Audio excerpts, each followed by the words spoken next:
Class start பண்ணலாம். எல்லா நன்மைக்கு மூற்றும் காரணருமாகி எங்கள் நல்ல தெய்வமே, இந்த சாயங்கால வெல்லும் சமயத்தில் வந்திருக்கிறோம் மேசப்பா. அன்று இந்த நாளில் பேசுகிற என்ன மறைத்து நீங்கள் வெளிப்படுங்க, கேட்கிறவர்களுக்கும் கேட்டு அதன்படி நடக்கிற ஞானத்தை நீங்கள் தாங்க. ஆசீர்வாதனால நிரப்புங்க. பரிசுத்தாவினர் பேச உதவி செய்யுங்க. இயேசு நம்பிச்சாமிகள் நல்ல பிதாவே. டொமினியன்ல எங்களுக்கு வந்து பேசிக் சப்ஜெக்ட்ஸ்ன்னு சொல்லுவாங்க. புத்தகம் 66 புத்தகங்கள்ல இருக்கிற அது தியானிக்கிறதுக்கு முன்னாடி இந்த பேசிக் சப்ஜெக்ட்ஸ் எல்லாம் எங்களுக்கு எடுப்பாங்க. நீங்க கால் ஆஃப் காட், ஆண்டவரோட அழைப்பு, அதை கேள்விப்பட்டிருப்பீங்க. ஆவிக்குரிய அதிகாரம் என்ற ஒரு பாடத்தை கேள்விப்பட்டிருப்பீங்க. பிப்ளிக்கல் எக்கனாமிக்ஸ், வேதாகம பொருளாதாரம், அந்த பாடத்தை கேள்விப்பட்டிருப்பீங்க. பிரதர் மனோ அவர்கள் சீஷத்துவத்தை பத்தி எடுக்கிறார் இல்லைங்களா. இந்த மாதிரி இன்னும் வெவ்வேறு பாடங்கள் இருக்குது. அதுல இந்த ஒரு பாடம் வந்து பிளட் கவனன்ட் அப்படின்னு சொல்லுவாங்க. அப்படின்னா ரத்தத்தினாலாகிய உடன்படிக்கை. ரத்தத்தினாலாகிய உடன்படிக்கை அப்படின்ற இந்த பாடத்தை நம்ம இன்னைக்கு வந்து தியானிக்க போறோம். இந்த ரத்தத்தினாலாகிய உடன்படிக்கை அப்படின்ற பாடத்தை தியானிக்கிறதுக்கு முன்னே உடன்படிக்கைனா என்ன அப்படின்றத முதல்ல நம்ம புரிஞ்சுக்கணும். ரெண்டாவது, பழைய ஏற்பாட்டுல எத்தனை உடன்படிக்கைகள் இருக்குது, அது யாருக்கும் சம்பந்தப்பட்ட உடன்படிக்கைகள், அதையும் நம்ம தெரிஞ்சுக்கணும். கடைசியா இந்த ரத்தத்தினாலாகிய புதிய உடன்படிக்கை அப்படின்னா என்ன, அதனுடைய ஆசீர்வாதங்கள் என்ன, நம்ம என்ன செய்யணும், அதுக்கு ஆண்டவர் என்ன செய்வார், இது எல்லாத்தையுமே இன்னைக்கான பாடத்துல நம்ம தியானிக்க போறோம்.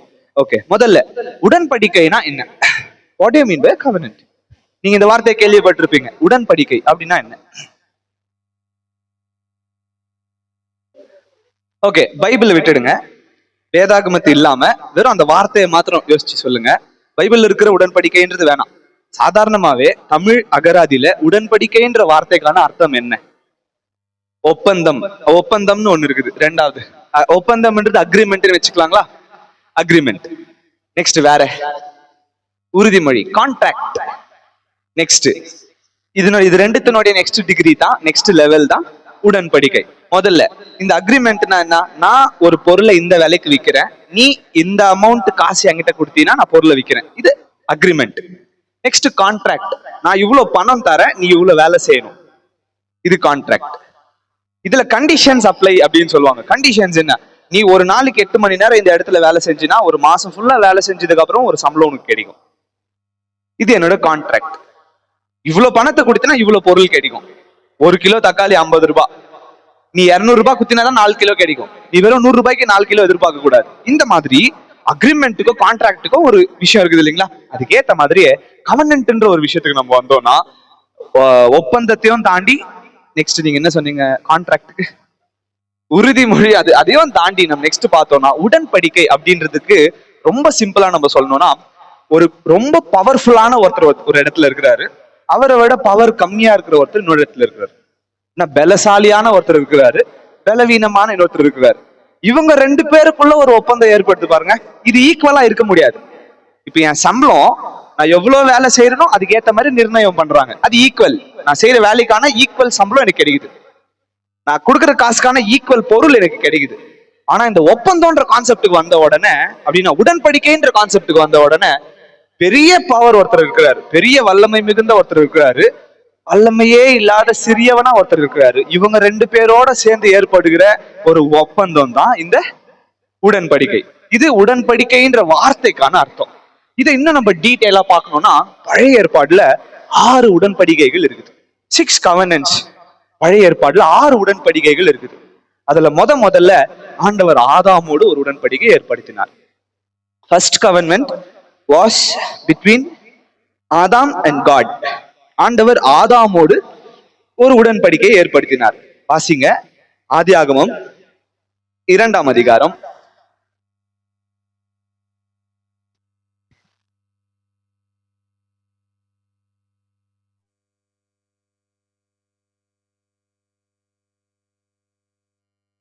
16-17 வாசி. தேவனாகிய கர்த்தர் மனுஷனை நோக்கி, ஏதேன் தோட்டத்தில் அழைத்து கொண்டு வந்து, நீ ஏதேன் தோட்டத்தில் அழைத்து கொண்டு வந்து அதை பண்படுத்தவும் காக்கவும் வைத்தார். அதை பண்படுத்தவும் அதை காக்கவும் வைத்தார். தேவனாகிய கர்த்தர் மனுஷனை நோக்கி, நீ தோட்டத்தில் உள்ள சகல விருட்சத்தின் கனியையும் புசிக்கவே புசிக்கலாம், தோட்டத்தில் உள்ள சகல கனிகளையும் புசிக்கவே புசிக்கலாம். ஆனாலும் நன்மை தீமை அறியத்தக்க விருட்சத்தின் கனியை நன்மை தீமை அறியத்தக்க விருட்சத்தின் கனியை புசிக்க வேண்டாம், புசிக்க வேண்டாம், அதை நீ புசிக்கும் நாளில் சாகவே சாவாய் அதை என்று புசிக்கும் நாளில் கட்டளையிட்டார். சாகவே சாவாய். இந்த வசனம் உங்க எல்லாருக்குமே ரொம்ப பரிச்சயமான வசனம். நீங்க ஏற்கனவே அதிக முறை தியானிச்சிருப்பீங்க. இதை நம்ம உடன்படிக்கையின் கண்ணோட்டத்தில் நம்ம பார்த்தோம்னா ஆண்டவர் தான் இதுல இருக்கிற அந்த சூப்பர் பவர். ரொம்ப வல்லமை மிகுந்த ஒரு ஆள் யாரு? ஆண்டவர். ரொம்ப வல்லமையே இல்லாம பலவீனமான பாத்திரமா இருக்கிற இந்த ஆதாமுக்கு ஆண்டவர் வந்து ஒரு உடன்படிக்கை ஏற்படுத்தணும்னு நினைக்கிறாரு. அந்த உடன்படிக்கையினோட ஆசீர்வாதமா என்ன வைக்கிறாருன்னா, அவருக்கு ஏதேன் தோட்டத்தை கொடுக்குறாரு. இந்த ஏதேன் தோட்டத்தை பத்தி நம்ம தியானிக்கணும்னா இந்த முழு சப்ஜெக்ட் நம்ம நேரம் பார்த்தாது. நான் அவுட்லைன் மாத்திரம் சொல்லிடுறேன். ஏதேன் தோட்டத்துல 4 நதிகள் ஓடிச்சு. ஒரு பெரிய ஆறு, அது 4ஆ பிரிஞ்சு. அப்ப எவ்வளவு பெரிய தோட்டம் அது! எந்த அளவுக்குன்னா, அங்க எல்லா ஃப்ரூட்ஸுமே இருக்கும், எல்லா பழங்களும் எல்லா காய்களும் எல்லா நாளிலுமே இருக்கும். இவங்க போலாம், எந்த பழம் அந்த அவங்களுக்கு கைக்கு ரீச் ஆகிற மாதிரி இருக்குதோ அதை பறிச்சு சாப்பிடலாம். எந்த மிருகமும் அவங்களை ஒன்றும் அட்டாக் பண்ணாது.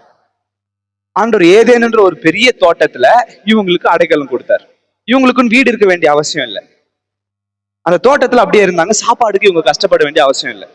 ஒரு நாள் கூட இவங்க வேர்வை சிந்தி கஷ்டப்பட்டு சாப்பிட்டாங்கன்னு இல்லை. இது எல்லாத்தையுமே சுதந்திரமா கொடுத்துட்டு ஒரு கண்டிஷன் வச்சாரு. இதெல்லாம் உனக்கு கிடைக்கணும்னா ஒரு கண்டிஷன், இந்த பழத்தை சாப்பிடக்கூடாது. இப்ப நம்ம எல்லாருமே என்ன நினைக்கிறோம்? அந்த பழத்தை சாப்பிட்டதுனால பாவம் வந்துச்சுன்னு நினைக்கிறோம்ல.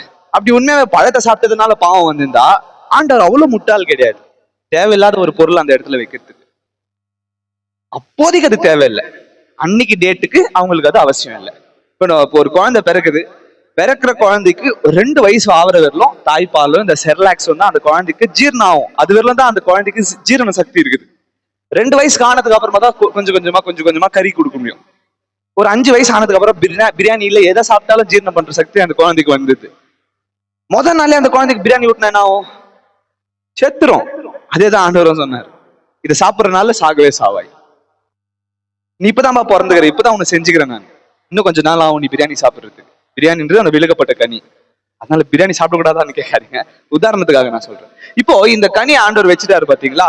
இந்த கண்டிஷன் தான் அவங்களுக்கு கண்டிஷன். அவங்களுக்கு என்ன? இதை சாப்பிடக்கூடாது. ஆனா இவ்வளவு ஆசீர்வாதத்தை நான் உனக்கு கொடுத்துருக்கிறேன். இந்த உடன்படிக்கை ஆண்டவர் ஏற்படுத்திட்டு அந்த உடன்படிக்கைக்கான ஆசீர்வாதங்களா இதெல்லாம் வச்சாரு. கவர்னன்டல் பிளெஸிங்ஸ் பேர் இதுக்கெல்லாம். நீ இந்த கனி புசிக்கலாம், இந்த ஏதேன் தோட்டத்துல நீ இருக்கலாம், இது எல்லாத்தையும் வந்து நீ ஆண்டு கொள்ளலாம். இன்னும் பார்த்தோம்னா நம்ம தெளிவா வாசிச்சு பார்த்தோம்னா, இந்த பூமியில இருக்கிற எல்லாத்தையுமே படைச்சிட்டு இது எல்லாத்துக்கும் மேலும் மனுஷனையும் ஆண்டவர் அதிகாரத்தில் வச்சாரு. ஓகே, மொத அதிகாரத்துக்கு திருப்பிக்கங்க.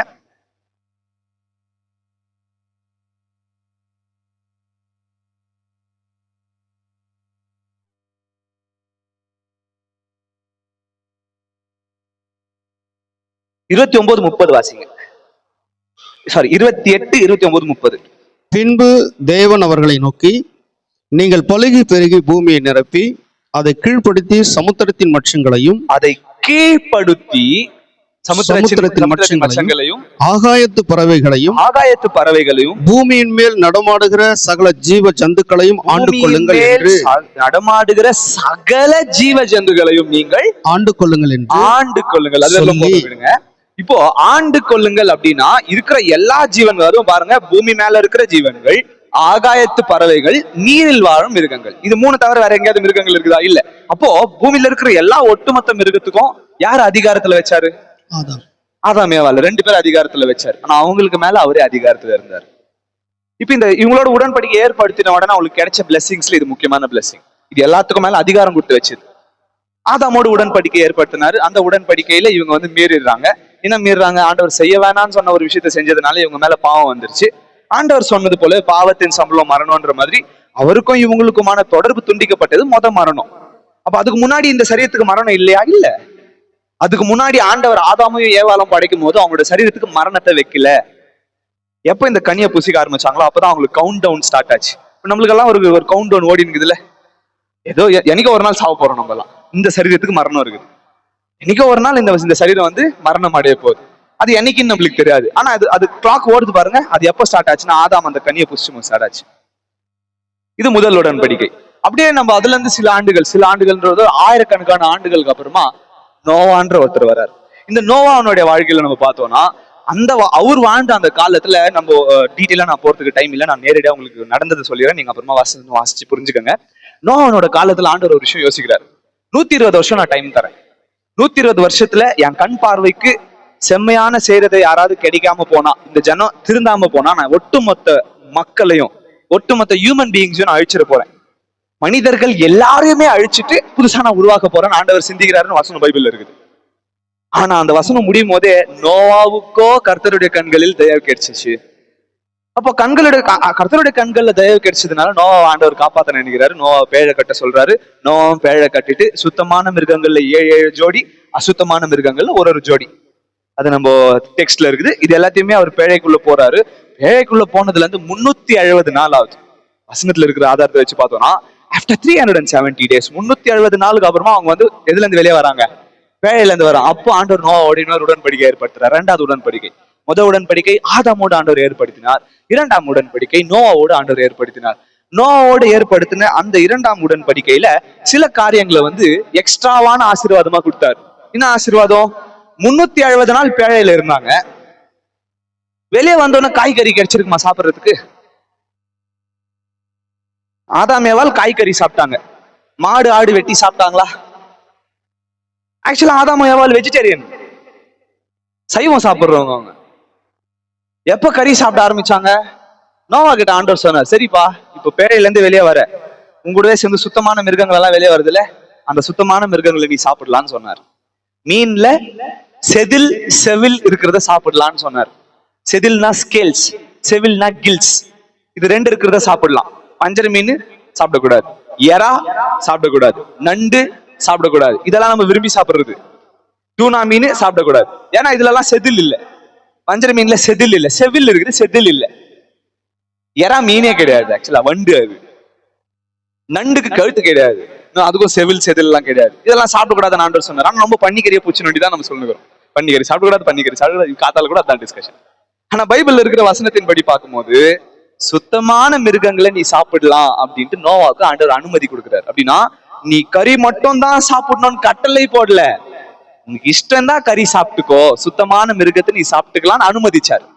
இது ஆண்டவர் நோவாவோடு ஏற்படுத்தின உடன்படிக்கைக்கான ஒரு எக்ஸ்ட்ராவான ஆசீர்வாதம். காய்கறிகள் எல்லாம் சாப்பிடலாம், சுத்தமான மிருகங்களையும் நீ சாப்பிடலாம் அப்படின்றது நோவாவோடு ஏற்படுத்தின உடன்படிக்கைக்கான ஆசீர்வாதம். கண்டிஷன் என்ன? நோவா ஆதாமுக்கு கொடுத்த அதே கண்டிஷன் மறுபடியும் நோவாவுக்கு என்ன? பலுகி பெருகி பூமியை நிரப்புங்கள், நானே உங்களுக்கு கர்த்தர். நீங்க என்ன பண்ணணும்? பலுகி பெருகி பூமியை பூமியை நிரப்புங்கள் என்ற அந்த கண்டிஷனை நோவா கிட்ட ஆண்டவர் வச்சுட்டார். நோவோட ஏற்படுத்தின உடன்படிக்கைக்கான ஆசீர்வாதமா இதையும் கொடுத்துட்டார். அதுல இருந்து சில நாட்கள், சில ஆண்டுகள் கழிச்சு ஜலத்தினால ஆண்டவர் நோவா காலத்துல அழிச்சதை பார்த்த நோவாவோட குமாரர்கள் ஆண்டவர் மறுபடியும் ஜலத்தினால அழிக்க நினைச்சா நம்ம தப்பிச்சுக்கணும்ன்றதுக்காக ஒரு கோபுரம் கட்டினாங்க. ஆண்டவருக்கு அது பிடிக்கல. நீ யார் என்கிட்ட இருந்து தப்பிக்கிறதுக்கு? நான் நினைச்சா இப்பவே உன்னை அழிச்சிருவேன், என்கிட்ட இருந்து தப்பிக்கிறதுக்கு நீ பிளான் போடுறியா அப்படின்னு சொல்லி பாஷைகளை மாத்தினார். நம்ம எல்லாருக்குமே தெரியும், பாபேல் கோபுரத்தினோட விஷயம் தெரியும். பாஷையை மாத்தினாரு. ஒவ்வொரு பாஷைக்காரர்களும் வேற வேற இடத்துக்கு போய் செட்டில் ஆனாங்க. அதுக்கப்புறமா செட்டில் ஆனவங்க கடவுளை வணங்கணும்னு நினைச்சாங்க. கடவுளை வணங்குறதுக்காக அவங்க ஆண்டவரை பார்க்கணும்னு நினைச்சாங்க, பார்க்க முடியல. சரி, அவங்களே ஒரு சிலையை வச்சு அதை வணங்க ஆரம்பிச்சிட்டாங்க. ஆபிரகாம் காலம் வரையில் சிலை வணங்குறது ஆண்டவருக்கு பிடிக்காது, ஆனா அது அவங்களுக்கு தெரியாது. சிலையை வச்சாங்க, அதை வணங்க ஆரம்பிச்சாங்க. ஆண்டவர் என்ன பண்ணாரு? அந்த சிலை செய்கிறவர்கள் மத்தியில ஆபிரகாம்னு ஒருத்தர் தெரிஞ்சுக்கிட்டார். இப்ப இந்த ஆபிரகாம் அழைச்சாரு. ஆபிரகாம் அழைக்கும் போது ஆபிரகாமோடு ஆண்டவர் ஒரு உடன்படிக்கை ஏற்படுத்துறாரு. 3வது உடன்படிக்கை, ஆபிரகாமோடு ஆண்டவர் ஏற்படுத்துகிற உடன்படிக்கை. இந்த ஆபிரகாமோடு ஆண்டவர் ஏற்படுத்தின உடன்படிக்கை தான் முதல்ல நிலத்தை ஆசீர்வாதமா ஆண்டவர் தரார். லேண்ட வந்து பிளஸிங்கா ஆண்டவர் கொடுக்குறாரு. அதுக்கு முன்னாடி லேண்ட் கிடையாது. ஏன் பிளஸிங் லேண்ட் கிடையாது? ஒட்டுமொத்த பூமியை இவங்க தான் இருந்துச்சு. ஒட்டுமொத்த பூமியுமே யாருக்கு? ஆதாமோட சந்ததிக்கும் நோவோட சந்ததிக்கும். ஆனா ஆபிரகாம் காலத்துல விக்கிரகத்தை வணங்குற ஒரு கூட்டம் இருக்கிறாங்கோ, ஆண்டவரை விசுவாசிக்கிற ஆபிரகாம் ஒரு பக்கம் இருக்கிறார். அதனால இப்ப நிலத்தை ஆசீர்வாதமா தரணும்னு ஆண்டவர் யோசிச்சாரு. ஆண்டவர் ஆபிரகாமை பார்த்து, முதல்ல ஆபிரகாமுக்கு ஒரு 70 வயசு, ஆண்டவர் அழைக்கும் போது ஒரு 70 வயசு. அப்ப 70 வயசு இருக்கும்போது உன்னை நான் ஜாதிகளுக்கு தகப்பனாக்குவேன்னு சொல்றாரு. இவருக்கு பார்த்தா பசங்களே இல்லை. ஆண்டவர் சொல்றது கேட்டு நம்பி வந்துடுறாரு. வந்துட்ட உடனே ஆண்டவர் ஆபிரகாமை பார்த்து சொல்றாரு, நீ பலனா இருக்கிறப்பா, நீ கால் மிதிக்கிற தேசத்தெல்லாம் உனக்கு நான் சொந்தமாக்குவேன்னு ஆண்டவர் ஆசீர்வாதமா கொடுக்குறாரு. 3வது உடன்படிக்கையினோட ஆசீர்வாதம் நிலம். ஆபிரகாம் என்ன பண்ணாரு தெரியுங்களா? நம்மள மாதிரி இந்த மாதிரி சிமெண்ட் பில்டிங் கட்டல, கூடாரம் கட்ட ஆரம்பிச்சார். கூடாரவாசி ஆயிட்டாரு. ஆடு மாடு ஒட்டகம் எல்லாம் வச்சுன்னு இருந்தாரு, கூடாரவாசி ஆனாரு. இப்ப இந்த ஒரு இடத்துக்கு போறாரு, கூடாரம் போடுறாரு. அங்க இருக்கிற எல்லா பில்லும் ஆடு மாடு மேய்ஞ்சிட்ட உடனே அங்கிருந்து ஒரு 2 கிலோமீட்டர் போவாரு, அங்க அங்க கூடாரம் போடுவாரு. அங்க ஒரு வாரம் இருக்குவார். மறுபடியும் அங்கிருந்து ஒரு 2 கிலோமீட்டர் போவார், அங்க ஒரு வாரம் இருக்குவார். இந்த மாதிரி அவரால் நடக்க முடிஞ்சவர்களும் கூடாரவாசியாவே இருந்துட்டார். ஏன்னா ஆண்டவர் சொன்னாரு, நீ கால் மிதிக்கிற தேசத்தெல்லாம் உனக்கு சொந்தமாக்கிடுவேன். இப்ப ஆபிரகாம் ஈசாக்கும் பிறந்துட்டாரு. ஈசாக்கு ஆண்டவர் பலியா கேட்கிறாரு. ஈசாக்கு பலி செலுத்துறதுக்கு போறாரு. ஆண்டவர் வந்து பிள்ளையாண்டன் மேல கை போடாதுன்னு சொல்றாரு. ஈசாக்கு ஆண்டவர் காப்பாத்திடுறாரு. ஆபிரகாம பார்த்து, இதுக்கு மேல உன்னால ரொம்ப தூரம் நடக்க முடியாதுப்பா, அதனால நீ கண் பார்க்கும் பூமியெல்லாம் உனக்கு சொந்தமாக்க வேணாரு. இப்ப என்ன பண்ணாரு, மலை மேல போக ஆரம்பிச்சார் ஆபிரகாம். முதல்ல நண்பன் மலை மேல போய் எருசலேம் மலை மேல போறது, சீனாய் மலை மேல போறது, மலை மேல இருந்து எங்கெங்கெல்லாம் பார்த்தாரோ அவர் கண் பார்க்கிற பூமியெல்லாம் ஆண்டவர் இன்னைக்கு வரலாம் அவங்களோட வம்சத்தினர் தான் வச்சுக்கிறார். இது மூன்றாவதா ஆண்டவர் ஆபிரகாமோடு ஏற்படுத்தின உடன்படிக்கைக்கு வச்ச ஆசீர்வாதம். எது? நிலம். நிலத்தை தரும். அதுவும் ஆபிரகாமை பார்த்து ஆண்டவர் சொல்றாரு, இந்த நட்சத்திரத்தெல்லாம் நீ எண்ணி பார்க்க முடியாது, அவ்வளவுனையா நான் உன்னுடைய வம்சத்தை ஆசீர்வதிப்பேன். இந்த மணல் உன்னால எண்ணி பார்க்க முடியாது, அவ்வளவு உன்னை ஆசீர்வதிப்பேன். அதுவும் சொல்றது மாத்திரம் இல்லாம பூமியில் உள்ள சகல ஜாதியரும் உன் நிமித்தம் ஆசீர்வதிக்கப்படும். இது எப்படி? எப்படி இது? பூமியில் உள்ள சகல ஜாதியரும் நம்ம எல்லாம் எப்படி ஆபிரகாம் மூலியமா ஆசீர்வதிக்கப்பட்டோம்? நண்பரிக்கை ஆண்டவர் ஆபிரகாம் ஒரு ஆசீர்வாதம் சொல்றாரு, அதுல நம்மளுக்கு என்ன பங்கு இருக்குது? யாராவது இங்க இந்த ஜூயிஷ் பேக்ரவுண்ட்ல யாராவது இருக்கிறீங்களா? யூத குலத்தை சேர்ந்தவன் யாரா இருக்கிறீங்களா? இல்ல. சரி, ஆபிரகாமுக்கு ஆண்டவர் சொன்னதுனால இஸ்மவேலன் யாராவது இருக்கிறீங்களா? இஸ்மவேல் வம்சத்தை சேர்ந்தவங்க. இல்ல கேத்துராலின் வம்சத்தின் வழியை நான் வந்தவங்க யாராவது இல்லையே. நம்ம எல்லாம் யூதர்கள் இல்லையே. ஆனா ஆபிரகாமனோட ஆசீர்வாதம் நம்மளுக்கு வந்துச்சுன்றது எப்படி நம்ம சம்பந்தப்படுத்தி பார்க்க முடியும்? ஏன்னா ஆபிரகாம் வம்சத்துல ஏசப்பா வந்து பிறந்தாரு. அவர் மூலியமா தான் நம்ம எல்லாம் பரலோகத்துக்கு போக போறோம். அதனால ஆபிரகாமனுடைய வித்து நிமித்தமா பூமி எங்கும் ஆசீர்வதிக்கப்பட்டுச்சு. ஏசுநாதரும் ஒருத்தர் வந்தாரு பாருங்க. உங்களுக்கு தெரியுங்களா ஏசுநாதர் யாருன்னு? ஒரு நாளைக்கு முன்னாடி ஒருத்தர் வந்தார். வந்தவரு பாவம் இல்லாத வாழ்ந்தாரு. வாழ்ந்துட்டு அப்படியே போயிடுவாருன்னு பார்த்தா அவர் சும்மா இருக்காத பிடிச்சி அவரை சாவச்சிட்டாங்க. சேர்த்துட்டு அப்படியே இல்லை, உயிரோட ஏஞ்சிட்டாரு. உயிரோட ஏஞ்சாரு பாருங்க. அவர் தான் நம்மளுக்கு வந்து ஒரு வழி சொல்றாரு. நல்லா யோசிச்சு பாருங்க. இங்க ஒரு முட்டு சந்து இருக்குது, 2 பக்கம் ரோடு பிரியுது. நான் நடந்து போயின்னு இருக்கிறேன். அங்க ரெண்டு பேர் செத்துட்டு இருக்கிறாங்க. ஒரு பொணமாவே இருக்குது, இன்னொரு பொணம் உயிரோட ஏஞ்சிட்டு இருக்குது. நான் யாருக்கிட்ட கேட்குவேன் எப்படி போனோன்றது? ஏன்? அவருதான் ஜீவனோட இருக்கிறாரு. அந்த மாதிரி மத்த கடவுள்னு சொல்லிக்கிறவங்க எல்லாம் பொணமாவே இருந்துச்சு, நம்பால் மாத்திரம் தான் உயிரோட ஏஞ்சி வந்துட்டாரு. இப்ப எந்த வழியில போனோன்றது இவர்கிட்ட கேட்டாதான் தெரியும். வேற யாரும் சொல்ல முடியாது. நித்திய ஜீவனுக்கு வழி உயிரோட ஏஞ்சி ஒருத்தர் தானே சொல்ல முடியும். ஓகே, இது அப்படியே மைண்ட்ல வச்சுக்கோங்க. இது கிளைமேக்ஸ்ல நம்மளுக்கு யூஸ் ஆக போகுது. ஓகே, ஆபிரகாமோட ஆண்டவர் உடன்படிக்கை ஏற்படுத்தினதை மறுபடியும் ஈசாக்கனோட வாழ்க்கையில நிறைவேற்றுறாரு, யாக்கோபனோட வாழ்க்கையில நிறைவேற்றுறாரு, அந்த சந்ததி எல்லார் வாழ்க்கையில நிறைவேற்றினே வராரு. ஆனா எப்ப ஜனங்க எல்லாம் எங்களுக்கு ஒரு ராஜா வேணும் அப்படின்ட்டு சாமுவேல் கிட்ட கேட்டாங்களோ அப்பவே ஆண்டவர் கோவப்பட்டார், ரொம்ப கோவப்பட்டார். ஏன் ஆண்டவர் கோவப்பட்டார்னா, ஆண்டவரே இவங்களுக்கு ராஜாவா இருக்கணும்னு நினைச்சாரு. ஆனா ஜனங்க எங்களுக்கு ஒரு ராஜாவை கொடுங்கன்னு கேட்டாங்க பாருங்க. ஆண்டவர் ஜனங்களை வெறுத்துட்டார். ஆனாலும் அந்த இடத்துல தாவீதுக்கு ஆண்டவரோட கண்ணில் தயவு கிடைச்சிச்சு. தாவீது ஆண்டவர் துதிக்கிற ஒரு மனுஷனா காணப்பட்டதுனால தாவீது ஆண்டவர் ராஜாவா ஏற்படுத்தி தாவீது கிட்ட ஒரு உடன்படிக்கை ஏற்படுத்துறாரு. 4வது உடன்படிக்கை. தாவீதோட ஆண்டவர் ஒரு கவனன்ட் ஏற்படுத்துறாரு. தாவீதோட ஏற்படுத்துகிற உடன்படிக்கைக்கு ஆசீர்வாதம் என்னன்னா, இந்த பூமியில இஸ்ரவேலுக்கு ஒரு ராஜானா அதுவும் சந்ததி தான். தாவீதுக்கு முன்னாடி யார் ராஜா? சவுல் எந்த குடும்பத்தை சேர்ந்தவர்? பெஞ்சமின் குடும்பத்தை சேர்ந்தவர். கரெக்ட் தானே? சவுல் பெஞ்சமின் கோத்திரத்தை சேர்ந்தவர். ஆனா தாவீது ராஜாவானதுக்கு அப்புறம் ஆண்டவர் சொல்றாரு, இதுக்கு மேல ராஜான்னு ஒருத்தர் ஆனா அது யூதா கோத்திரத்தை சேர்ந்தவங்க தான். நீங்க கேட்கலாம், ஆதியாகமம் 49 வந்து செங்கோல் யூதாவை விட்டு விலகுவது இல்லைன்னு இருக்குதே அப்படின்னு. நானும் இதே டவுட் எங்க டீச்சர் கிட்ட கேட்டேன். ஆண்டவர் ஏன் பெஞ்சமின் கோத்திரத்துல இருந்து ஒரு ராஜாவை ஏற்படுத்தினாரு? டீச்சர் சொன்ன பதில் எனக்கு சாட்டிஸ்ஃபைங்கா இல்லை. அதனால நான் ஆண்டவர் கிட்டே நேரடியா கேட்டுக்கலான்ட்டு நான் வெயிட் பண்ணினுக்கிறேன். ஆண்டவர் பார்த்த உடனே நேரடியா இந்த கேள்வியை நான் ஆண்டவர்கிட்ட கேட்கணும்னு. Okay fine. இப்போ இந்த ஆபிரகாமோடு உடன்படிக்கை ஏற்படுத்தினதுல இருந்து ஜனங்க அவங்களுக்குன்னு ராஜாவை கேட்ட உடனே ஆண்டவர் வந்து அவங்க மேல கோவப்பட்டதுக்கு அப்புறமா தாவீதோட ஒரு உடன்படிக்கை ஏற்படுத்துறாரு. தாவீதோட ஏற்படுத்துகிற உடன்படிக்கையில இந்த நிலத்தையும் ஆசீர்வாதமா தாவீதுக்கு தராரு, பொண்ணு வெள்ளி எல்லாத்தையுமே ஆசீர்வாதமா தரவரு. தாவீது கிட்ட என்னன்னு சொல்றாருன்னா, இந்த பூமியில ராஜா அப்படின்னு ஒருத்தர் சொன்னா யாரோட சந்ததியில் தான் வரும்?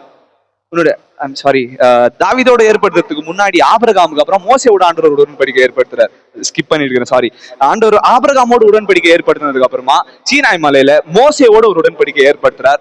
மோசேயோட ஏற்படுத்துற உடன்படிக்கை தான் 4வது உடன்படிக்கை. தாவீதோட ஏற்படுத்துகிறது 5வது உடன்படிக்கை. சாரி, மோசேவோட ஆண்டவர் உடன்படிக்கையை ஏற்படுத்தும் போது சீனாய் மலையில இந்த உடன்படிக்கையை ரத்தத்தினால அவர் ரீஎஸ்டாப்ளிஷ் பண்றாரு. எப்படி? எக்ஸடஸ் 24 யாத்திரையாகமம் 24ஆம் அதிகாரம்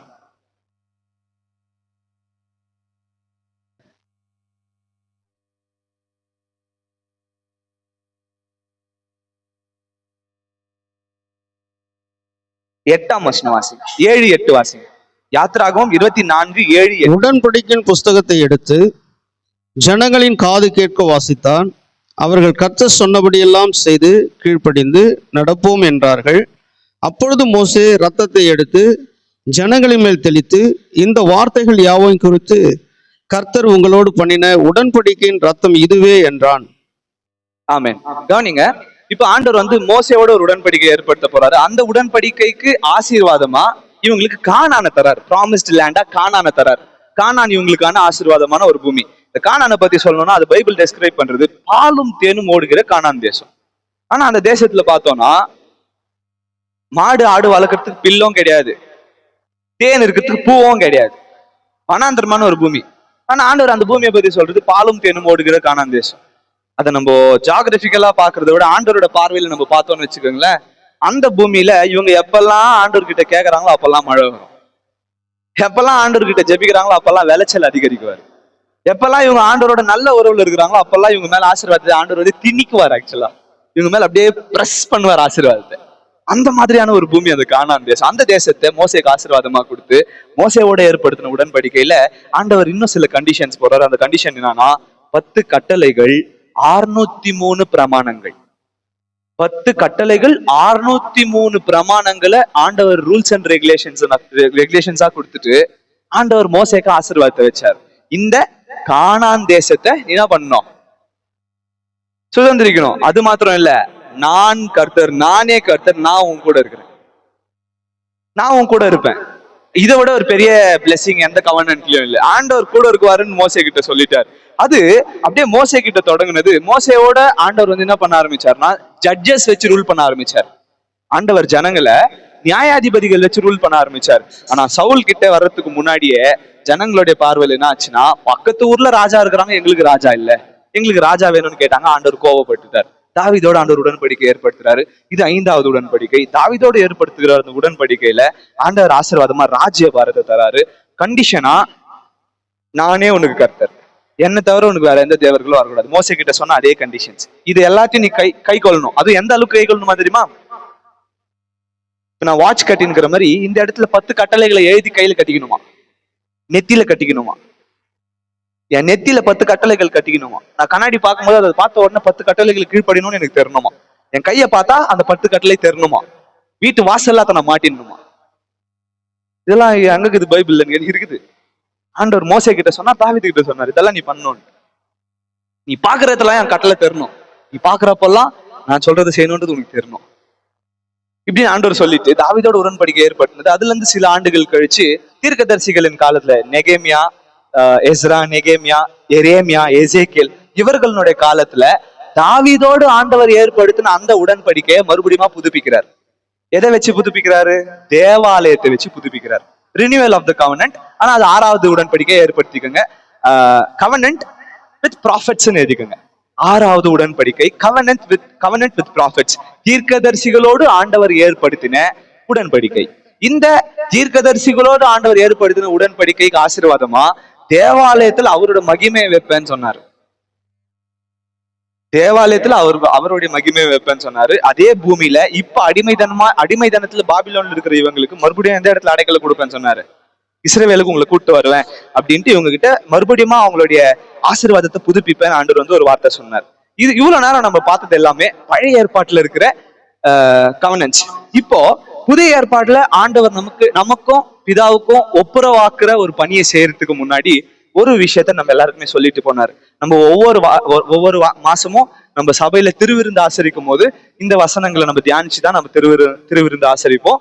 எடுத்துக்கோங்க, லூக்கா 22ஆம் அதிகாரம், Luke 22.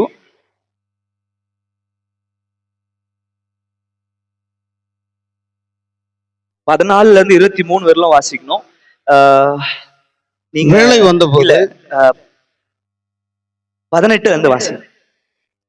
தேவனுடைய ராஜ்யம் வருமளவும் நான் திராட்சை பழ ரசத்தை பானம் பண்ணுவதில்லை என்று உங்களுக்கு சொல்லுகிறேன் என்று. இரண்டாவது, அவர் அந்தபடியே பாத்திரத்தையும் எடுத்து, இந்த பாத்திரம் என் ரத்தத்தினாலாகிய புதிய உடன்படிக்கையா இருக்கிறது. அந்த ரத்தத்தினாலாகிய புதிய உடன்படிக்கைன்னு அவர் சொன்னதுக்கான காரணம் என்ன அப்படின்னு புரிஞ்சுக்கணும்னா, யூதர்களுடைய கலாச்சாரத்தை நம்ம கொஞ்சம் தெளிவா புரிஞ்சுக்க வேண்டியது இருக்குது. இப்போ நம்ம ஊர்ல அரேஞ்ச் மேரேஜ் அப்படின்னு நம்ம பார்த்தோம்னா அப்படின்னா, பெற்றோர்களால் நிச்சயிக்கப்படுகிற திருமணம் அப்படின்னு பார்த்தோம்னா, அப்பா மகனுக்காக பொண்ணு தேடுவாரு, இல்ல பாஸ்டர் கிட்ட சொல்லி பொண்ணு தேடுவாரு, குடும்பத்தினர் பொண்ணு தேடுவாங்க. பொண்ணு ரெண்டு பேருக்கும் கரெக்டா மேட்ச் ஆகுற மாதிரி கிடைச்சிட்ட உடனே வீட்டுல இருக்கிற பெரியவங்க ஃபர்ஸ்ட் பேசிப்பாங்க. அதுக்கப்புறமா மாப்பிள்ளை பொண்ணை பார்ப்பாரு. எல்லாமே பேசி முடிச்சதுக்கு அப்புறமா ஒரு நாள் நிச்சயம் பண்ணுவாங்க. நிச்சயம் ஆனதுல இருந்து சில நாட்களுக்கு அப்புறம் திருமணம் ஆகும். இது நம்ம நாட்டினுடைய வழக்கம். திருமணம் ஆகிற டைம்ல நலுங்கு வைக்கிறது, இந்த மாதிரியான காரியங்கள் எல்லாம் நம்ம கலாச்சாரத்தின்படி நம்ம செஞ்சுன்னு வர ஒரு காரியமா இருக்குது. கல்யாணத்துக்கு ஒரு வாரத்துக்கு முன்னாடி வீட்டு எதிரில் தோரணை கட்டி இந்த இதுதான் கல்யாண வீடுன்னு காட்டுறதுக்காக ஒரு பெரிய பந்தல் எல்லாம் போட்டு வாழை மரம் வச்சு, இது எல்லாமே நம்மளுடைய கலாச்சாரத்துல ஒரு பங்கா இருக்குது. ஆனா யூதர்களுடைய கலாச்சாரத்தின்படி ஒரு பையனுக்கு ஒரு பொண்ணை நிச்சயம் பண்ணணும் அப்படின்ட்டு அப்பா நினைச்சாருன்னா, அவங்க ஒரு வழக்கம் வச்சிருந்தாங்க. என்ன அந்த வழக்கம்னா, மகனை போய் பொண்ணு தேட சொல்லுவாரு. அல்ல சிஸ்டர், மகன் போயிட்டு பொண்ணு தேடுவான். என்னன்னு பாப்பா, அந்த பொண்ணு எங்க அப்பா எதிர்பார்க்கிற அந்த குணத்தோட இருக்குமா, எங்க அப்பாவுக்கு பிடிச்ச அந்த கேரக்டரோட இருக்குமா, எங்க வீட்டுக்கு ஏத்த குணம் அந்த பொண்ணுகிட்ட இருக்குமா, அழகா இருக்குமாலாம் இல்ல, வீட்டுக்கு ஏத்த குணம் இருக்குமா. ஏன் அழகா இருக்கும்? ஏன்னா எல்லா யூத பெண்களுமே அழகா இருக்குவாங்க ஆல்ரெடி. ஏன் வீட்டுக்கு ஏத்த மாதிரியான குணசாலியான ஸ்திரீ அந்த பொண்ணு இருப்பா. இல்லாட்டி இவர் பார்த்த உடனே முதல்ல அந்த பொண்ணோட அப்பா கிட்ட போவார். பொண்ணோட அப்பா கிட்ட போயிட்டு, எனக்கு உங்க பொண்ணை ரொம்ப பிடிச்சிருக்குது, நீங்க என் குடும்பத்தை பத்தி விசாரிங்க, எங்க அப்பா யாருன்றது விசாரிங்க, உங்களுக்கு எங்க குடும்பத்தை பிடிச்சிருந்துச்சுன்னா நீங்க சொல்லி அனுப்புங்க, நான் உங்க வீட்டுல பொண்ணு கேட்கறேன்னு சொல்லுவார். அவரும் விசாரிச்சுட்டு சொல்லி அனுப்புவார். சொல்லி அனுப்பினோடனே இப்ப இவர் ரெண்டாவது முறையா போவார். ரெண்டாவது முறை அவர் சொல்லி அனுப்பின உடனே இவர் போகும்போது ஒரு பாத்திரத்துல அப்படின்னா ஒரு கிளாஸையும் வைனும் எடுத்துட்டு போவார். ஒரு கிளாஸ் இன்னொரு பாட்டில்ல வைன் எடுத்துட்டு போவார். வைன்னா திராட்சை ரசத்தை எடுத்துட்டு போவார். இந்த பாத்திரத்தை அந்த பொண்ணு கிட்ட கொடுத்து, எங்க அப்பாவை பத்தி நீ விசாரிச்சிருக்கிறீங்க, உன்னை பத்தி எனக்கு தெரியும், எனக்கு உன்னை பிடிச்சிருக்குது, நீ என்ன கல்யாணம் பண்ணிக்கிறியான்னு கேட்பார். ஒருவேளை அந்த பொண்ணு நான் கல்யாணம் பண்ணிக்கிறேன்ட்டு ஆசை இருந்துச்சுன்னா கல்யாணம் பண்ணிக்கிறேன் நேரடியா சொல்லாது, பாத்திரத்தை வாங்கிக்கும். பாத்திரத்தை வாங்கினோடனே இவர் திராட்சை ரசத்தை ஊத்துவார். திராட்சை ரசத்தை ஊத்திட்டு, இதை என் அடையாளமா வச்சுக்க, நான் எங்க அப்பா கிட்ட போய் சொல்றேன், நான் ஒரு பொண்ணை பார்த்துட்டேன்னு சொல்றேன், நீயும் நானும் தனியா இருக்கிறதுக்கு நான் ஒரு ரூமை ரெடி பண்றேன். இப்ப கல்யாணம் ஆனதுக்கு அப்புறமா நான் ஆல் ரூம்ல படுக்க முடியாது, நீ நான் தனியா இருக்கணும்ன்றதுக்காக ஒரு அறையை ஆயத்தப்படுத்தினதுக்கு அப்புறமா நான் உன்னை என் வீட்டுக்கு கல்யாணம் பண்ணி கூப்பிட்டு போறேன், இதை நீ அடையாளமா வச்சுக்கணும். இப்ப இதை பார்க்கும் போதெல்லாம் அந்த பொண்ணுக்கு நான் ஞாபகம் வரும். வேற யாரும் பொண்ணு கேட்டாலும் இதை எடுத்து காமிக்கும். பாரு, என்கிட்ட ஆல்ரெடி யாரோ கப்பு குத்துட்டு போயிட்டு இருக்காங்க, யாரோ என்கிட்ட பாத்திரம் குத்துட்டு போயிட்டு இருக்காங்க, அவருக்கு வெயிட் பண்ணுகிறேன் நான், இப்படி அந்த பொண்ணு சொல்லும். இவர் ஒரு நாள் அவங்க வீட்டுல எல்லாத்தையுமே ஆயத்தப்படுத்தினதுக்கு அப்புறமா மேலதாளத்தோட சீர்வரிசை இவர் அவங்களுக்கு கொடுத்துட்டு, யாருக்கு, பொண்ணு வீட்டுக்கு இவரு வரதட்சணை கொடுத்து அந்த பொண்ணு கூட்டின்னு போவார். வரதட்சணை குத்தாரு எங்க இருக்குது, எலியேசர் குத்தார் ரெபேக்காலுக்கு, ஞாபகம் இருக்குதுங்களா? அந்த மாதிரி இது யூதர்களுடைய வழக்கம். இப்ப கூட பார்த்தோம்னா யூதர்களுடைய வழக்கம் என்னன்னா, மாப்பிள்ளை தான் பொண்ணுக்கு வரதட்சணை கொடுக்குறாங்க. ஓகே, மாப்பிள்ளை தான் என்ன பண்றாங்க, பொண்ணுக்கு வரதட்சணை கொடுக்குறாங்க. இந்த வழக்கத்துல ஏசப்பா ஒரு பகுதி அப்படியே மாத்தி என்ன பண்ணாரு, இந்த பாத்திரம் என் ரத்தத்தினாலாகிய புதிய உடன்படிக்கையா இருக்கிறது, நீங்கள் இதில் பானம் பண்ணும் போதெல்லாம் நான் உங்களை என்கேஜ்மெண்ட் பண்ணிட்டு போய்க்கிறேன்றதை நினைவு கூறும்படி இதை செய்யுங்கள்னு சொல்லிட்டு அதோட விட்டுறாம இவங்க சொல்றாரு, என் பிதாவின் வீட்டில் அநேக வாசஸ்தலங்கள் உண்டு, அப்படி இல்லாத இருந்தாலும் நான் உங்களுக்கு சொல்லியிருப்பேன், ஆனா நான் நிறைய ரூம் இருக்குது எங்க அப்பா வீட்டுல. இப்ப பாருங்க, இந்த காலேஜ்ல நிறைய ரூம் இருக்குது, ஆனா நான் கல்யாணம் ஆகி டார்மெட்டில் தாங்க முடியுமா? பிதாவின் வீட்டில் அநேக வாசஸ்தலங்கள் உண்டு, ஆனா நீ எனக்கு ரொம்ப பிடிக்கும், உனக்கும் எனக்கும் தங்குறதுக்கு நான் ஸ்பெஷல் ரூம் ரெடி பண்ணும்ல, நான் போயிட்டு உனக்கும் எனக்கும் ஒரு ஸ்தலத்தை ஆயத்தப்படுத்தின பின்பு நான் என்ன பண்ணுவேன், பிரதான தூதனோட மேலதாளத்தோட பிரதான தூதனோட சத்தத்தோட தேவ எக்காலத்தோட இறங்கி உன்னை கல்யாணம் பண்ண போவேன். அதனால அதை நினைவு கூறும்படி இந்த பாத்திரத்தை வச்சுக்கோன்னு ஏற்படுத்தின உடன்படிக்கை தான் இந்த 7வது உடன்படிக்கை, ரத்தத்தினாலாகிய புதிய உடன்படிக்கை. இந்த ரத்தத்தினாலாகிய புதிய உடன்படிக்கையின் ஆசீர்வாதம் என்ன தெரியுங்களா? காத்தால நான் சொன்னேன்ல, ஆண்டவருடைய மகிமையை பத்தி சொல்லும் போது, ஆண்டவரோட மகிமையை நேரடியா நம்ம கண்ணால பார்க்க முடியாது, அவ்வளோ மகத்துவர் அவர். ஆனா என்ன கல்யாணம் பண்ணிக்கணும்ன்றதுக்காக அந்த மகிமையெல்லாம் விட்டுட்டு என் கண்ணு எவ்வளவு மகிமையை பார்க்க முடியுமோ அந்த மகிழ இறங்கி வராராம். என் கண்ணுக்கு எவ்வளவு கெப்பாசிட்டி இருக்குதோ அதுல இறங்கி வராரு. ஏன்னா சூரியனோட பிரகாசமான ஒளியில அவரு. சாதாரணமாவே நம்ம சூரியனை கூலிங் கிளாஸ் எதுவும் இல்லாம ஒரு 2 நிமிஷம் பார்க்க முடியுமா? சூரியனை விட பல கோடி மடங்கு பிரகாசமான ஒளியானவர் என் ஆண்டவர் இயேசப்பா. அவரு இப்ப என்ன கல்யாணம் பண்ணிக்கிறதுக்கு இறங்கி வர போறாரு. அவரு வர்றவர் அதே மகிமையில வந்தாருன்னா நான் அவரை பார்த்தனாவே வெந்துருவேன் நானு. என்ன அந்த அளவுக்கு மகிமை பட்டிட முடியாது. அந்த ஆண்டவர் என்ன பண்றாரோ அவரோட மகிமையை குறைச்சு நான் எவ்வளவு பார்க்க முடியுமோ அதுல இறங்கி வர்றாரு. ஆனா பிதா அந்த மாதிரி குறைக்கிறவர் இல்லை. அதனால இறங்கி வந்தவர் என்ன பண்ணுவார் தெரியுங்களா? எனக்கு மகிமையின் சரீரத்தை கொடுக்குறாரு. எனக்கு மகிமையின் சரீரத்தை கொடுத்து அவங்க முழு மகிமையில பிதாவை காண்டுகிறாரு. அந்த பிதா கரத்துல என்ன கூட்டி போய் சேர்க்கிறாரு. அதுக்கும் ஒரு ஸ்டார்டிங் பாயிண்ட் இந்த பிளட் கவர்னன்ட். பிதாவோடு என்னை ஒப்புரவாக்குறதுக்கு இருக்கிற படி எதுனா இந்த ரத்தத்தினால் ஆகிய புதிய உடன்படிக்கை. இந்த பாத்திரத்தை நான் அவரை நினைவு கூறும்படி இதை நான் செஞ்சுனே இருந்தேன்னு வச்சுக்கோங்களேன். நான் அவருக்கு என்கேஜ்மெண்ட் ஆயிட்டுக்கிறேன்ற நினைப்பிலேயே நான் இருந்தேன்னு வச்சுக்கோங்களேன். அப்போ பரலோகத்துல எனக்கு அவருக்கும் கல்யாணம் ஆகும். ஒருவேளை அவருக்கு என்கேஜ்மெண்ட் ஆயிட்டுக்கிறேன்ற நினைப்பை மறந்து ஏன் இஷ்டப்படி விக்கிரகத்துக்கு பின்னாடி போனேன்னு வச்சுக்கோங்களேன், இதா என்னை ஏத்துக்குவாரா? மகன் நீ தான் மகன் அந்த பொண்ணுக்காக உயிரை கொடுத்த, நீ தான் ரத்தம் சிந்தின, அந்த பொண்ணு உன்னை லவ் பண்றது இல்லைன்னு சொல்லிட்டு நான் எப்படி கல்யாணம் பண்ணி வைக்கிறதுன்னு அப்பா முரட்டாட்டம் பண்ணுவார். பிதா என்ன மருமகளா ஏத்துக்க மாட்டாரு. ஏன்? ஏன்னா பைபிள் சொல்லுது கரை திரையற்ற பரிசுத்தர்களா நம்ம இருக்கணும்னு. பிதா விரும்புகிற பரிசுத்தத்தை நம்ம அடைஞ்சாதான் அவரோட சந்நிதி நம்ம போக முடியும்ல. அதுக்கு வேற எந்த விக்கிரகத்தையும் என் கண்ணெதிரில் வைக்காம ஆண்டவர் விரும்புகிற அந்த மனவாட்டியாகவே நான் வாழ்ந்தாதான் அவரோட சந்நிதிக்கு போறதுக்கு எனக்கு வந்து தகுதி கிடைக்கும். அந்த தகுதி ஏற்படுத்துறதுக்கும் பாயிண்ட் இந்த பிளட் கவர்னன்ட், ரத்தத்தினாலாகிய புதிய உடன்படிக்கை தான். இந்த ரத்தத்தினாலாகிய புதிய உடன்படிக்கை அவர் நம்மளுக்கு வந்து ஒரு என்கேஜ்மெண்ட் ப்ரொபோசலா கொடுத்துட்டு போய்க்கிறார். இந்த ரத்தத்தினாலாகிய புதிய உடன்படிக்கை மூலமா தான் நம்ம எங்க போறோம்? பரலோகத்துக்கு போறோம். பரலோகத்துக்கு போறதுக்கு நம்மளுக்கு கேட் பாஸே இந்த ரத்தத்தினாலாகிய புதிய உடன்படிக்கை தான். சரி, இந்த உடன்படிக்கையினோட ஆசீர்வாதம் என்ன, கண்டிஷன்ஸ் என்ன பார்த்துட்டு இந்த செஷனை முடிச்சிடலாம். இந்த உடன்படிக்கையின் ஆசீர்வாதம் என்ன? அவருக்கு எனக்கு கல்யாணம் ஆகுது. அவருக்கு எனக்கு கல்யாணம் ஆச்சா என்ன ஆகும்? வியாதி இல்லை, கடன் பிரச்சனை இல்லை, வறுமை இல்லை, என்னென்ன பிரச்சனைலாம் இப்ப என் பார்வையில பெருசாகுதோ அது எல்லாமே தூசி ஆயிடும். எந்த பிரச்சனையுமே இருக்காது. இதெல்லாம் எனக்கு கிடைக்க போற ஆசீர்வாதம். கண்டிஷன் என்ன? உண்மை முத்தமுள்ள ஊழியக்காரனா இருக்கு. ரொம்ப சிம்பிள். இந்த சைட்ல கண்டிஷன்ஸ்ல பார்த்தோம்னா உண்மையும் முத்தமுள்ள ஊழியக்காரா நான் நடந்துக்கணும். இந்த சைட்ல பார்த்தோம்னா பிளெஸிங்ஸ் பார்த்தோம்னா எல்லாமே எனக்கு கிடைச்சிடும். சர்வ வல்லவர் எனக்கு சொந்தமாயிட்டாரு. எல்லாத்துக்கும் இந்த பிரபஞ்சத்துக்கே எஜமானாகிறார் பாருங்க, அவரு எனக்கு கணவர் ஆயிட்டாரு. அப்ப எல்லாத்துக்கும் நானும் எஜமான ஆயிட்டேன்னு தானே அர்த்தம். இப்ப நான் அவரை கல்யாணம் பண்ணிக்கிட்டேன்னு அர்த்தம். இது எல்லாத்துக்கும் ஓனரா இருக்கிற ஒருத்தர் இருக்கிறாரு, அவரை நான் கல்யாணம் பண்ணிக்கிட்டேன்னா நானும் எல்லாத்துக்கும் ஓனர் ஆயிடுறேன். அப்ப இவ்வளோ ஆசீர்வாதத்தை எனக்கு வச்சவரு ஒரே ஒரு கண்டிஷனை மாத்திரம் செய்ய சொல்லிக்கிறார். உண்மையும் முத்தமுள்ள ஊழியக்காரர்களா அவருடைய கண் பார்வையில கரைத்திரை அற்ற பரிசுத்தர்களா நம்மை காத்துக்குவது நம்மளுக்கு முக்கியமான நம்ம கடமையா இருக்குது. இந்த 7 உடன்படிக்கைகளுமே கண்டிஷன்ஸை மீறினா என்ன ஆகும் தெரியுங்களா? இவ்வளவு நேரம் நம்ம இது எல்லாத்தையும் செஞ்சா இந்த ஆசீர்வாதம் கிடைக்கும் நம்ம பார்த்தோம். ஆனா இதை செய்யறேன்னா என்ன ஆகும் தெரியுங்களா? உடன்படிக்கையிலேயே ஆண்டவர் என்ன பண்ணாரு? அவரோட கண் பார்வையில துரத்துனார். ஆதாமியாவிலும் துரத்துனார். நோவோட ஏற்படுத்தின உடன்படிக்கையில மறுபடியும் செதறு உண்டு போக வச்சார். ஆபிரகாமோடு ஏற்படுத்தின உடன்படிக்கையில எங்கெங்க போக வச்சார்? குமாரரெல்லாம் வேற வேற டைரக்ஷனுக்கு போனாங்க.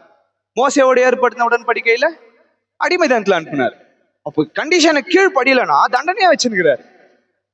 இது நம்ம புரிஞ்சுக்கிறது ரொம்ப ரொம்ப முக்கியமா இருக்கு. ஆண்டவர் நம்மோடு ஏற்படுத்தின இந்த உடன்படிக்கையில ஆசீர்வாதங்களை வச்சிருக்கிறது போலவே தண்டனைகளையும் வச்சிருக்கிறார். இது எல்லாத்தையும் நம்ம பெற்றுக்கொள்ளணும்னா கண்டிஷன்ஸை நம்ம வந்து கீழ்ப்படிய வேண்டியது நம்மளோட கடமையா இருக்கு. இந்த கண்டிஷன்ஸ் கீழ்ப்படிஞ்சோம்னா நம்ம எல்லாருமே ஒரே மனவாட்டியா, ஒரு மனவாட்டியாகிய ஒரு திருசபையா நம்ம எங்க போக போறோம்? பரலோகத்துக்கு போக போறோம். பரலோகத்துல நம்ம எல்லாரும் ஒரு மனவாட்டியா நம்ம எல்லாரும் ஆண்டவரோட சமூகத்துலதான் எல்லாம் டான்ஸ் ஆடி ஆண்டவரை முகமுகமா தரிசித்து லைஃப் லாங் சந்தோஷமா, இட்டர்னல் சந்தோஷமா இருக்கலாம். என் கூட சேர்ந்து எத்தனை பேர் வர்றதுக்கு ரெடியா இருக்கிறீங்க? ஓகே, இந்த நம்பிக்கையோடவே நம்ம வந்து இந்த பாடத்தை முடிக்கலாம். ஓகே, எல்லா நன்மைக்கும் மூற்றும் காரணருமாக நல்ல தெய்வமே, இந்த சாயங்கால வெல்லும் சமூகத்தில் வந்திருக்கிறோம் ஏசப்பா. அன்றே நாங்க இன்னைக்கு பார்த்த இந்த பாடத்தின்படி ரத்தத்தினாலாகிய நீங்க எங்களோட ஏற்படுத்தின இந்த புதிய உடன்படிக்கைக்காக நாங்கள் நன்றி செலுத்துகிறோம். எங்களோட ஆண்டவரே நீங்க ஏற்படுத்திய இந்த உடன்படிக்கையின் அடையாளமா எங்களுக்கு நீங்க நிச்சயம் பண்ணிட்டு போயிருக்கிறீங்களே, எங்களுக்காக நீங்க மறுபடியும் வருவேன்னு சொல்லியிருக்கீங்களே, அதுக்காக நாங்க நன்றி செலுத்துகிறோம். உம்முடைய வருகைக்கு காத்து கொண்டிருக்கிற மனவாட்டியா எங்களை நாங்க பரிசுத்தமா காத்துக்கொள்ள எங்களுக்கு கிருபை தாங்க. அதுக்காக எங்களுக்கு பரிசுத்த ஆவியானவரும் கொடுத்திருக்கிறீங்களே, அதுக்காகவும் நாங்க நன்றி செலுத்துகிறோம். பரிசுத்த ஆவியானோட உதவியை கொண்டு நாங்க எங்களை பரிசுத்தமா காத்துக்கொள்ள எங்களுக்கு கிருபை தாங்க. நீங்க விரும்புகிற பரிசுத்தத்தை நாங்க அடைய எங்களுக்கு கிருபை தாங்க. எங்களில் இருக்கிற அந்த குறைகளையும் எல்லா கரை திரை எல்லாத்தையும் அகற்றி போடுங்க. நீங்க விரும்புகிற அந்த பரிசுத்தமான பாத்திரமா எங்களை எடுத்து வணைந்து கொள்ளுங்க. கேட்டதும் கேட்க மறந்த கூட்டித்தாங்க பார்த்து நாங்க முத்தமிடுகிறோம். இயேசு நாமத்தில் ஜெபம் நல்ல பிதாவே.